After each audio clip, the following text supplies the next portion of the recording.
in the vast and ancient lands of China, where mountains touched the sky and rivers whispered secrets, 3 old monks wandered from village to village. No one knew their names. They never revealed them. They were known only as the 3 Laughing Monks. They had no scriptures, no temples, no disciples. They had only laughter.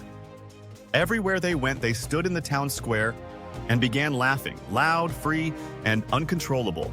At first, people were confused. Some thought they were mad, others ignored them. But then, something magical happened. The laughter became contagious. One by one, villagers found themselves chuckling, then giggling, then bursting into laughter. A wave of joy spread across the village. Mothers forgot their worries. Merchants stopped their bargaining. Farmers left their fields to join in. For a moment, the burdens of life vanished. The whole town was laughing. And just when the laughter reached its peak, the 3 monks moved on. No words, no explanations, just laughter, left behind like a seed in the wind. For decades, these monks wandered through China. They never stayed in one place for too long. They never spoke a single word of wisdom. And yet, wherever they went, sadness disappeared.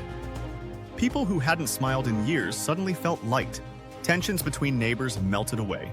It was as if they had discovered a great secret, a truth hidden in plain sight. And the secret was simple. Life is a joke, a beautiful cosmic joke. Why cry over it when you can laugh?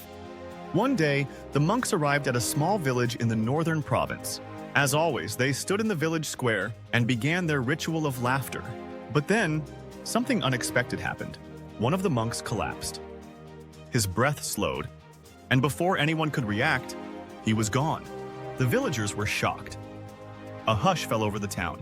For the first time ever, the laughter stopped. People gathered around, waiting to see how the 2 remaining monks would react. Would they cry?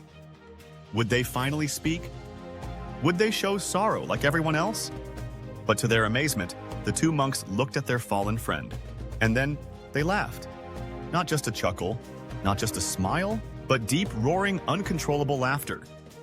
The villagers were speechless. One of them finally stepped forward and asked, "Why are you laughing? Your friend has just died." For the first time in decades, the monks spoke. Yesterday, on our way here, he made a bet on who would leave this world first.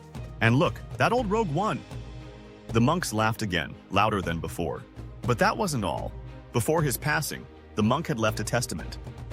It read, "Do not bathe me. Do not change my robes. I have never let the filth of this world touch me. My laughter has kept me pure." And so the villagers honored his wish. They placed his body on the funeral pyre, dressed in the same robes he wore when he arrived. But just as the flames began to rise, something incredible happened. From the pyre, a dazzling display of fireworks erupted. Sparks of red, blue, and gold danced into the sky. The air filled with crackling lights and the scent of burning incense. It was as if the heavens themselves were laughing with him. The villagers gasped in amazement. Then they began to smile. Then, chuckle. And soon, the entire village erupted in laughter. The dead monk had won the bet, even in death. He had left behind one final joke, a lesson that would never be forgotten. From that day on, the villagers saw life differently. They no longer clung to sorrow. They no longer feared death, because they understood life is a joke, a beautiful, mysterious, cosmic joke. And the only way to live it is to laugh. So the next time you face a problem, pause, look in the mirror, and just laugh. Because laughter is the greatest wisdom, and joy is the greatest strength. If this story made you smile, spread the laughter, like the 3 monks did. Thanks for watching. Stay joyful, stay blessed. ThriveX, where growth begins. Don't miss out. Hit like, subscribe, and tap the bell icon to stay inspired. Together, we'll unlock your full potential.